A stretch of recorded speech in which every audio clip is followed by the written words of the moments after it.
Hi, Assalamualaikum. We continue with insurable interest. Okay. What is insurable interest? Okay. It is the interest that a person has in something such as particular property, like in our case, international trade, law, the goods, right? The interest that the person or the company has in something like the goods, right? Which means that if the person, which means that the person or the company would suffer loss if the goods is harmed, okay? And you see, why do we have this insurable interest as a requirement in insurance area? Because we need to make sure that the insurance is not an abuse for the purpose of like speculation, wagering, or gambling. So that's why we have this requirement of insurable interest. Section 4 of the MIA, it provides that a contract of marine insurance is deemed to be gaming or wagering if. So the law says that you need this A and B. If you don't have this A and B, right, you are gaming or wagering. This one, you need this. Okay? You need this. If you have this, you are not gambling, you are not gamming, which is against the law, or it has different law, but you are having an insurance. Okay?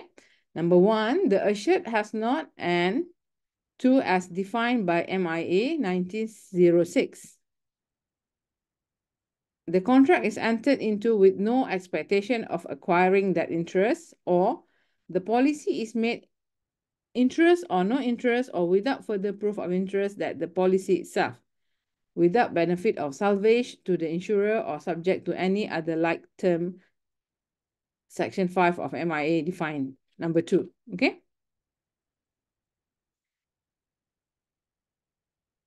Okay, let me repeat.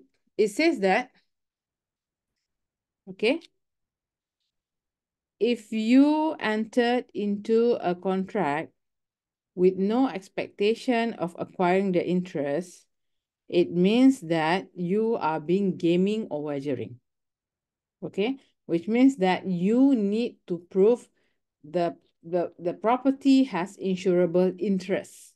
Okay, and we can see the specific interest listed in section 6 to section 16. Okay.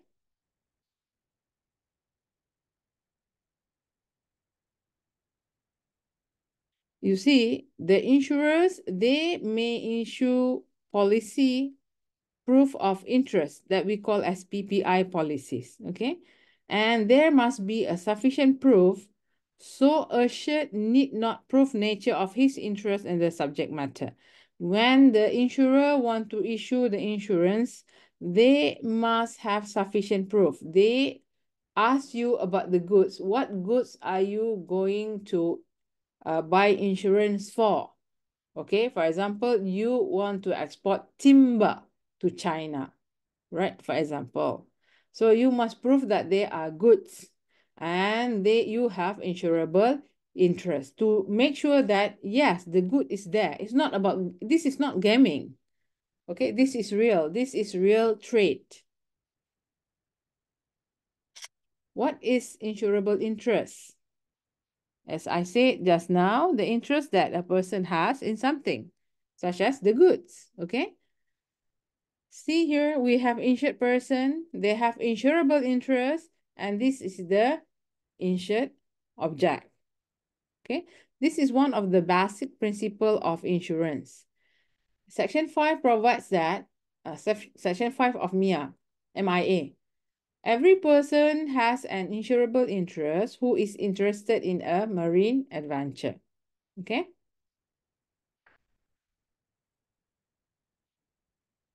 Okay, in particular, it says in particular, a person is interested in a marine adventure when, okay, if you can prove that you stand, right, in any legal at risk therein, in consequences of which you may benefit or you may be prejudiced by your loss, or you may incur liability in respect thereof.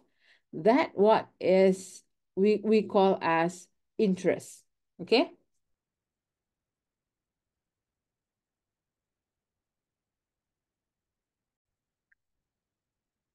Basically, it says that insurable interest under Section 5.2 is that when a person, he has this marine adventure, which means that a person, when he has sent his goods to be shipped to another port or another place, he actually is taking risks.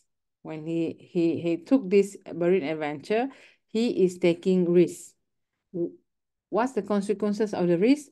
The consequences that the risk he takes is he might have benefit if his goods reach the port safely, and he might have facing loss if he lost the goods at sea. So, or maybe he will incur any liability because of these two. All right. So this is what it means by insurable interest. So being a traders, the traders is covered under Section 5, subsection 2, because traders, they are sending goods to another country or another port using the sea. All right. This is what we call as marine adventure. And when he did this, he is taking risks. If his goods reach the port safely, then he can proceed with trading. He make money. But if his good lost at sea or lost because of piracy or whatever happened at sea, definitely he will lose, isn't it? So because once he lost, he incurred liability. So this is what we call as insurable interest. So you have insurable interest. Then only you buy insurance. If you don't have insurable interest, you cannot buy insurance.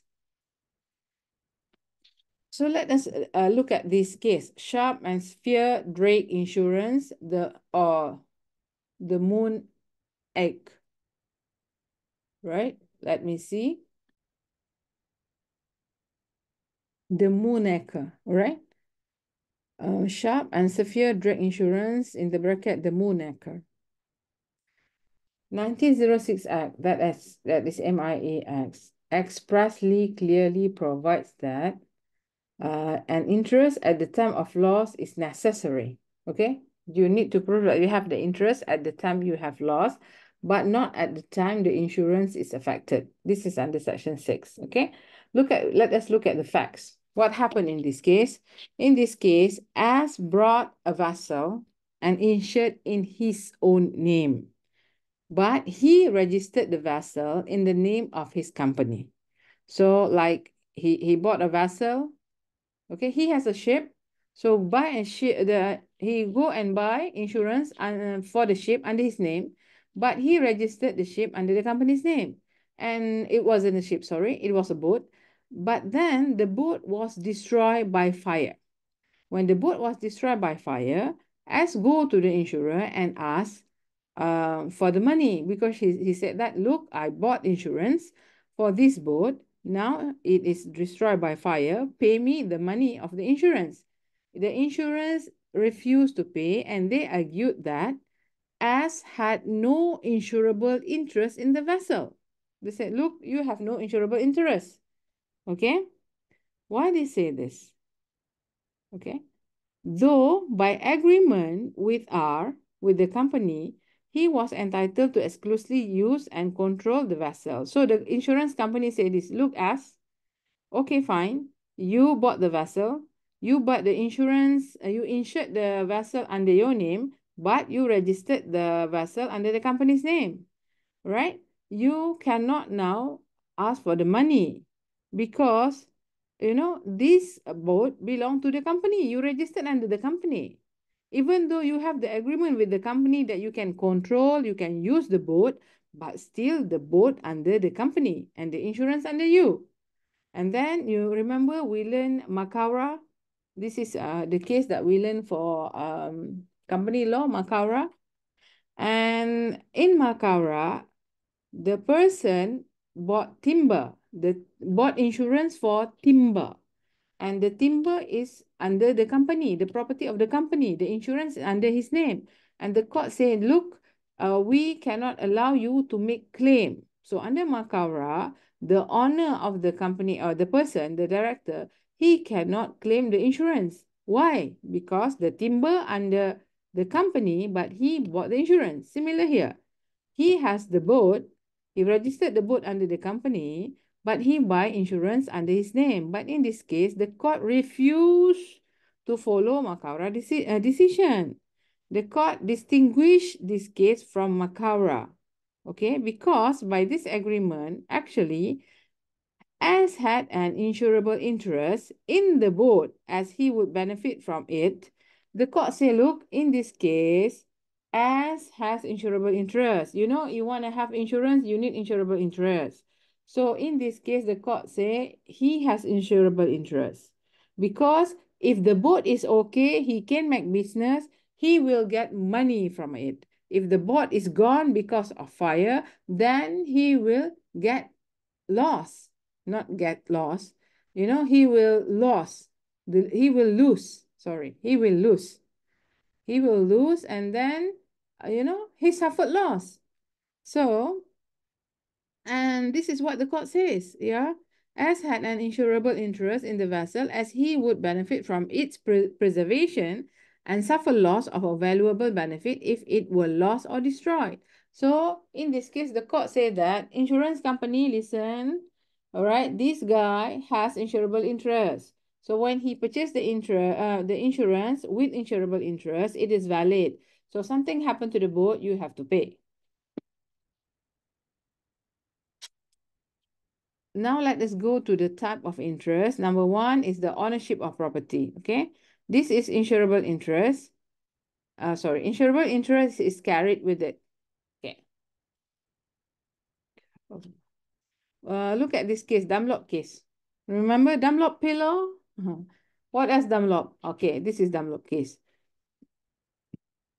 So in this case, the court says that there was no legally binding agreement, right? No legally binding agreement upon which the assured agreed to buy goods. He has no insurable interest to insure the goods and the profit thereon. In this case, no legally binding agreement. Why? Because the person has no insurable interest. If you want to have legal binding agreement, agreement of what? What kind of agreement are we talking? We are talking about the insurance agreement. So in this case, the court says that he has no insurable interest. So when he has no insurable interest, he cannot insure the goods and the profit thereon. Okay. And the court say when a person do not have insurable interest, we cannot allow them to have legal binding contract. If we allow, as if we, the court, allow wagering policy to be made. Okay, now, I've been saying wagering. What is wagering? So look here, wager policy is an insurance policy which is made when the insured has no insurable interest. Okay, if a person has no insurable interest and they they enter into an insurance contract, that is wager policy. Okay, so court did not allow wager policy.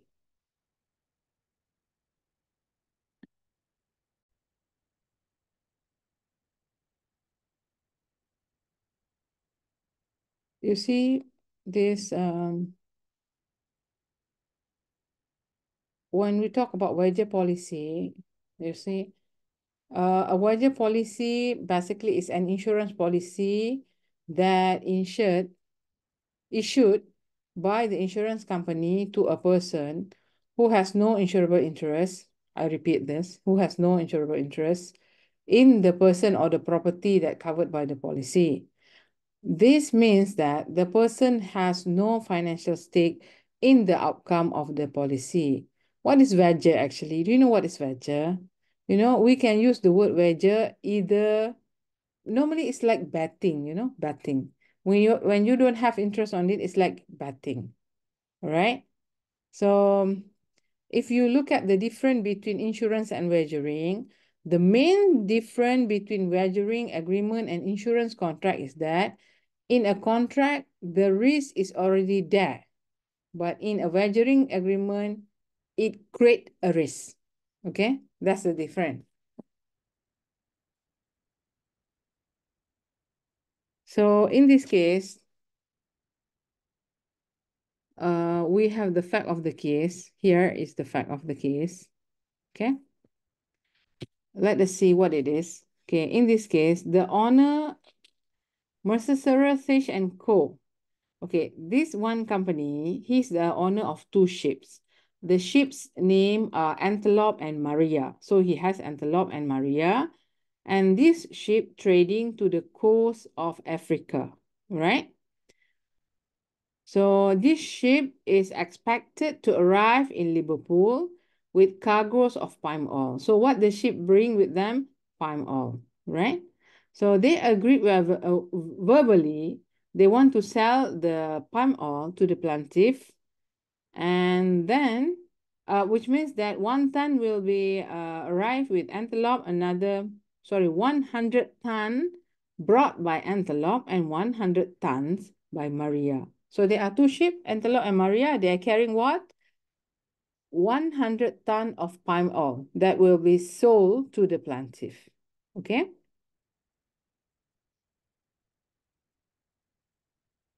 And then Antelope arrived and they got the oil, but Maria was lost by perils of the sea. Okay. The plaintiff, they have insurance, okay, on this. They insured the oil on the board of Maria together with their expected profit. So the plaintiff, the one who will buy the palm oil, he insured Maria, and he's not just insured the palm oil in Maria, the in yeah, the palm oil that brought by Maria, but they also insured the expected profit.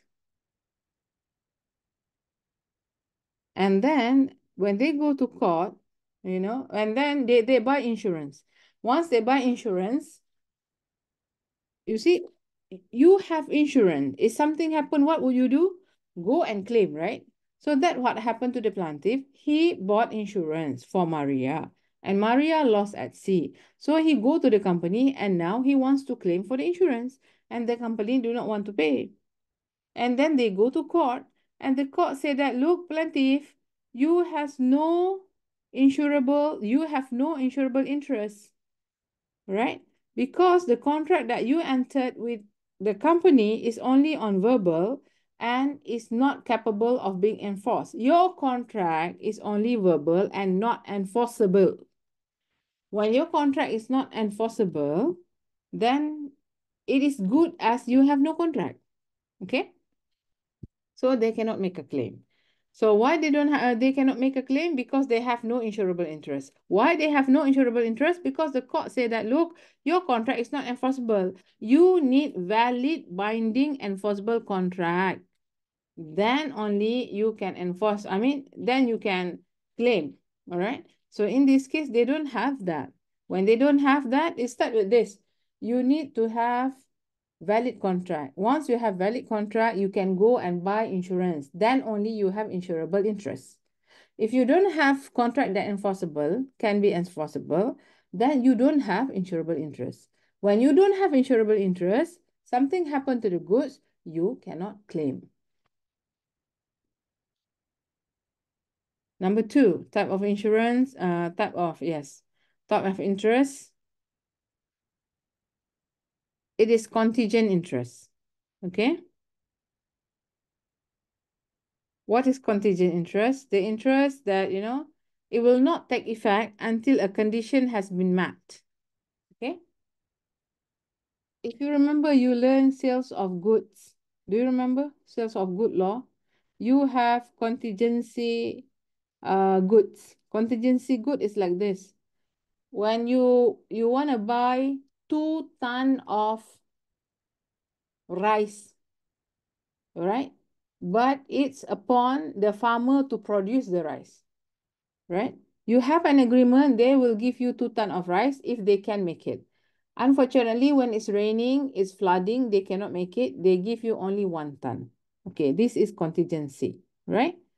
It will not take effect until a condition has been met. So if they can perform, then okay, fine. Then you can proceed with that. That is contingency for subject matter. So we are talking about contingent interest. Okay. So for this one, what does it mean? It means that when the seller actually sell the goods and the title passed to the buyer before payment, and the seller has a contingent interest in the goods. His interest is contingent upon the buyer rejecting the goods. Okay? Yes, I know, I'm reading, but this is what it means.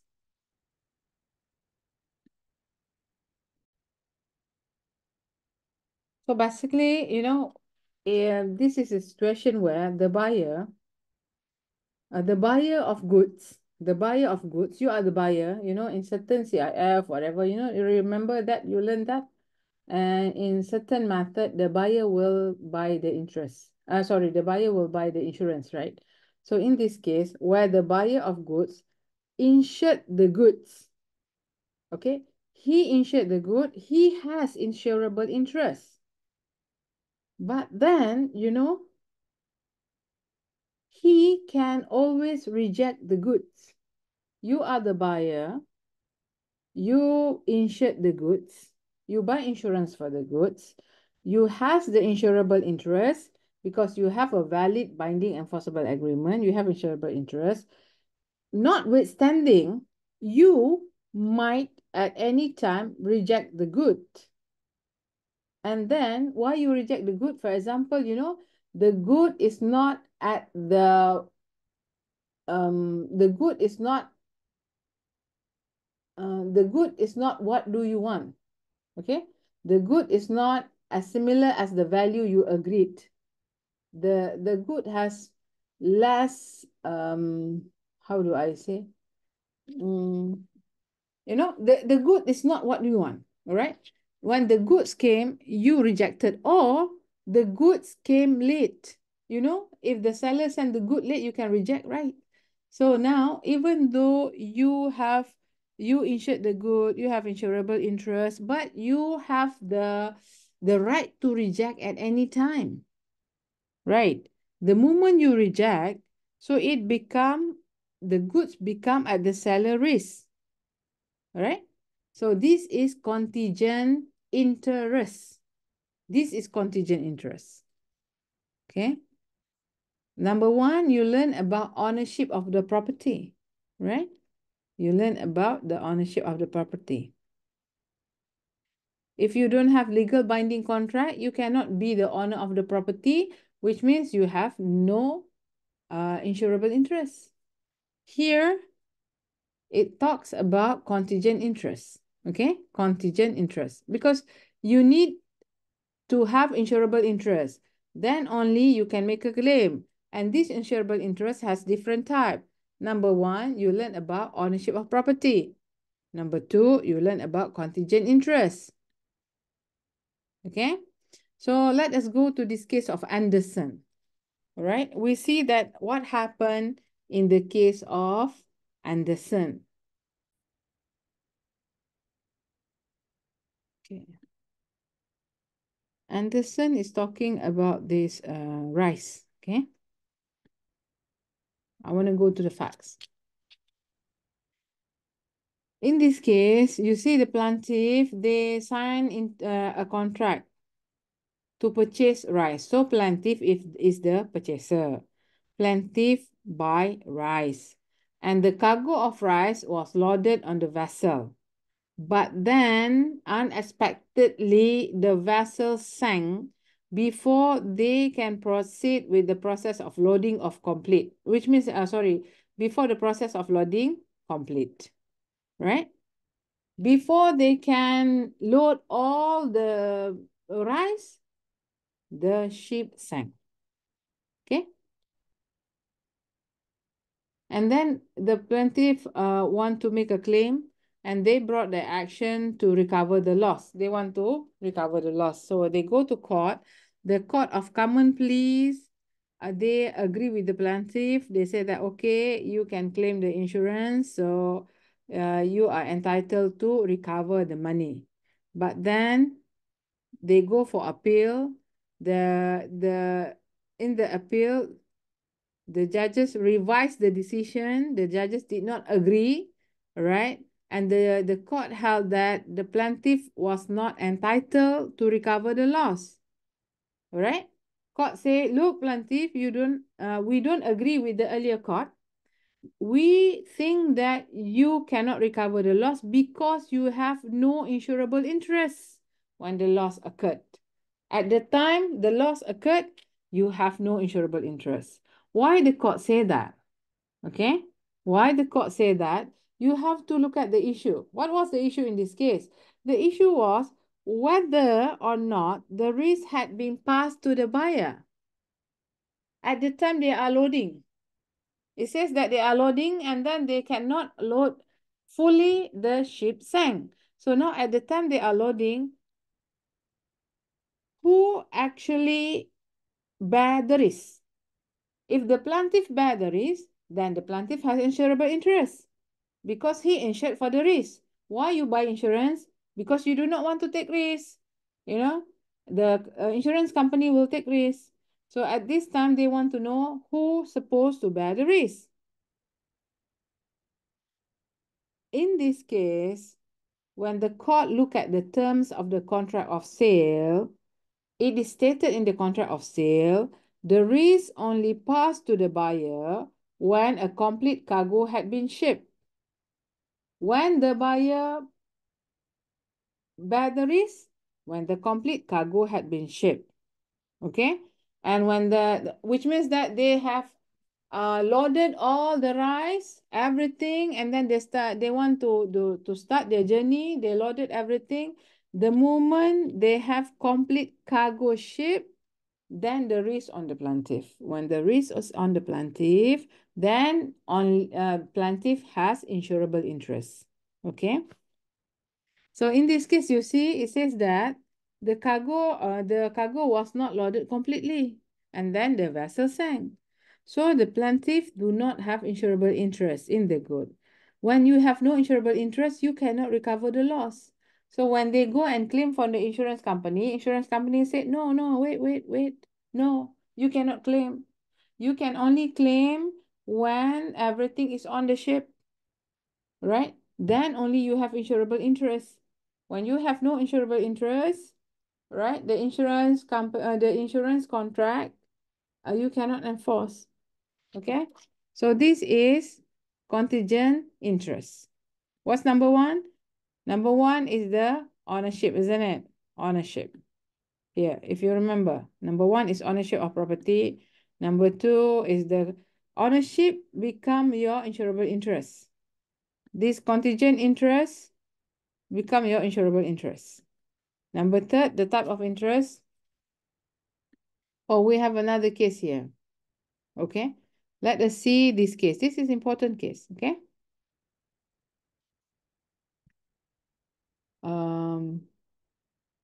If you refer to the case of Collie, an overseas exporter, where the parties contract under FOB contract, the property and risk pass on shipment. When the risk pass on shipment, at that moment, the person who buy the insurance has insurable interest, right? In relation, at least for FOB contract, neither the property nor the risk will pass until the loading is complete. Whoever purchased the insurance, they must know they will start bearing the risk when the loading is complete. Okay, at the moment the loading complete, at the moment they start to bear the risk, that moment they have insurable interest. And look at this case, Colonial Insurance Company. You have to memorize this case. Okay. This is pursuant to a contract of sale. Okay. They agreed to buy and sell wheat. They will ship the wheat from New Zealand to England. Okay. And in this case, the buyer took out insurance policy providing to cover the wheat cargo now on board or to be shipped in the ship named Duke of Sutherland. Right? After they commence of loading, but before the whole cargo was loaded, both ship and cargo were lost by peril of the sea. See? They have not loaded all. You see, this is not easy. It's not like you take things from here to there, from here to there. See, this is the loading process. You see? Have a look at this picture. Look at this picture. This is loading process. They might stop for a while. If it's so windy is okay. If there's turbulent, whatever, we don't know. This is sea. We're talking about sea. This thing, if it's happened, perils of the sea happens, take place, then they cannot completely load it. Okay. And the buyer, he bought the insurance for this. And the good was not completely loaded. He make a claim, and the insurance company say, no, no, no, no, no, look, okay, look here, you don't have insurable interest on the wheat, okay? When the insurance company doesn't want to pay, the assured is not happy. So what the company did, right? What the buyer did, they go to court. Right? They go to court and sue the insurance company because they want the money. And in this case, the court agree with the plaintiff. The court ruled that the buyer risk commands as and when any portion of the cargo of wheat was loaded on board. The judge said that, look, we think that you do not have to wait everything loaded. The moment you start loading, even some of the wheat already being loaded, the buyer already bear the risk, okay? And that moment, the buyer has insurable interest. So when the buyer has insurable interest, bad things happen, he lost the goods, insurance company must cover it.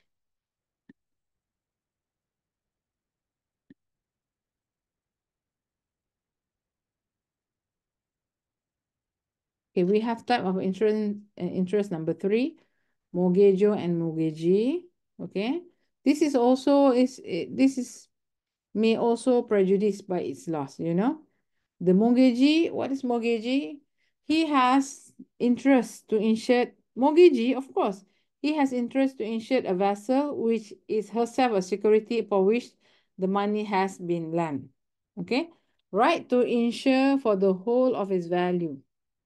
The mortgagor is entitled to insure his ship for her full value, which means that mortgagee will insure a ship. If you are a mortgagee, right, you will insure a ship according to how long you want to use the ship. Okay, you want to secure the ship when you are using the ship. But the mortgagor, they are entitled to insure the ship for full value.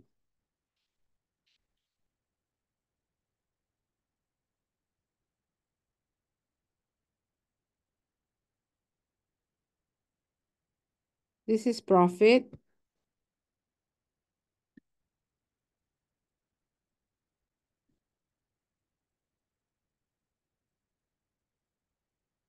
Okay. Number 4 is profit. 1 second. What's happening?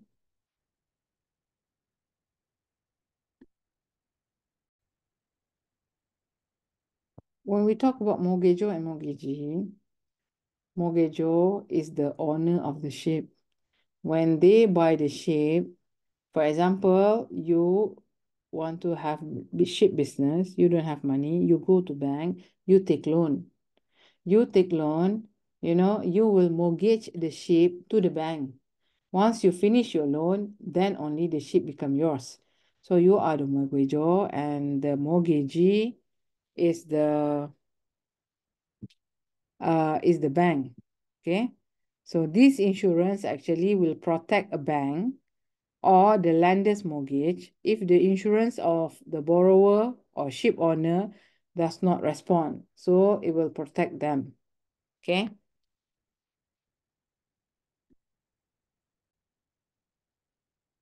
So you see this mortgage insurance lower the risk to the lender, to the bank. When they give loan to you or making loan to you, so it will reduce the risk. They still have the mortgage, isn't it? Without this, you cannot qualify for a loan, you know? So that's why we have this mortgage insurance, okay?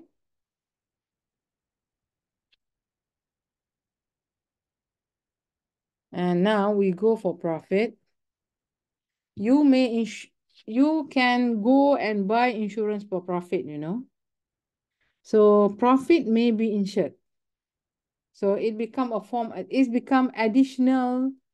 You know, you can insure the value of the goods and you can also insure the profit of the goods. If you remember the case just now, he also insured the profit, right? But the court say he has no insurable interest. So you can buy insurance profit as well, okay? And honor of the goods, you can read this by yourself. Honor of the goods on board vessel may ensure the profit to arise from them, okay? On consignee also, they can actually buy insurance for the commission that they can get, or okay, or the profit that they can get, okay? And this is pervasive interest. Okay. What is pervasive interest? Have you heard of this? Have you learned this before? You see, pervasive interest, normally you will see it in commercial contract because this is very convenient for them, okay? You know, for example, in the case of construction industry, they have several parties, right? Several parties who undertake a performance of contract. For example, we are talking about construction industry. For for a construction, we have many parties. For example, we have the building site, a ship or a shipyard, you know, or refinery, you know, all these things we have different contractors. So it is very convenient for the head contractors to take out a single policy covering all contractors and subcontractors in respect of loss of a damage or a damage to the entire contract work. So you see, if we have construction site, there are many parties. You go to construction site, there are many parties. Someone do this, someone do that, someone do this, you know. So one party, the head of the contractor, will take insurance for all, or for people who work in oil and gas. They go to the, you know, to the sea, what we call it, the oil refinery. They go there. It's not just them. There are a few contractors. It can be a few from a few company, but the head will take one insurance to cover all. So we have this non-shipping case, Petrofina case, okay? It says that a finding of double insurance require the same insured to be covered in respect of the same property against the same risk. And the court in this case said that the head of contractor, they can, they ought to be able, they can insure the entire contract work, right, in his own name and the name of all his contractor. So each party that involved in such arrangement take out individual policy, it will be, it's like, you know, it will be extra paperwork and it can be overlapping claim. Okay, I work there, you work there, a few people work there, and then the head contractor buy insurance, and you know, there will be many parties, and then it can be overlapping in insurance. So the law say that it is good if the head can buy insurance for all. So this is pervasive interest. And then the cost insuring of small subcontractor may become uneconomic. The premium might be out of proportion to the value of the subcontract. So might as well take one. So why we are learning this? Because we are learning the type of interest, isn't it? So one of the type of interest is the pervasive interest. Here, for example, the bailee, they is able to insure goods for the whole of their value. I don't know how to explain more, but you see, by the word itself, whatever is written here, it is clear to you. So no need for me to have a long explanation, right?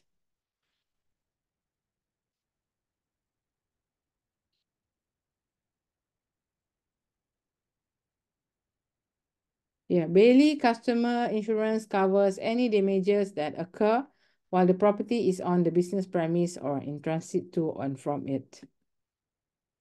Shareholder.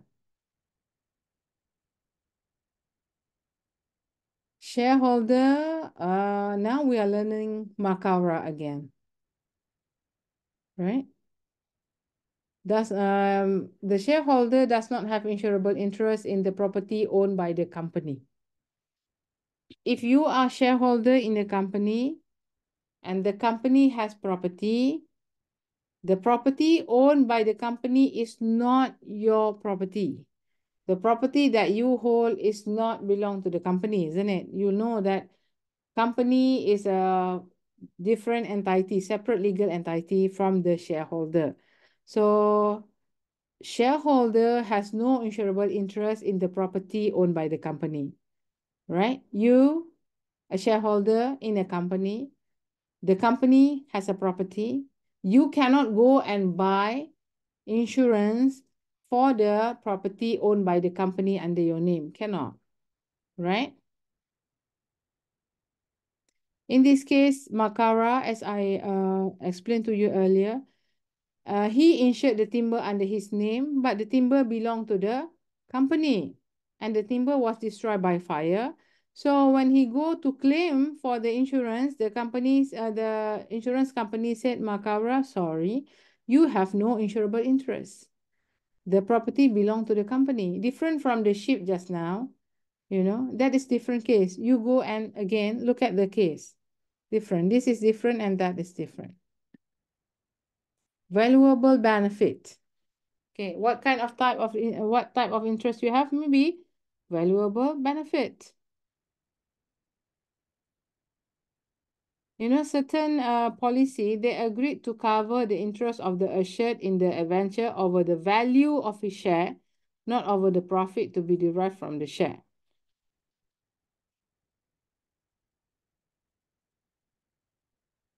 This is 1:54 a.m. And my mother is not sleeping while I'm recording this. I will stop here. We will continue with expectation of interest. We will continue with expectation of interest. So I stop here. Thank you very much.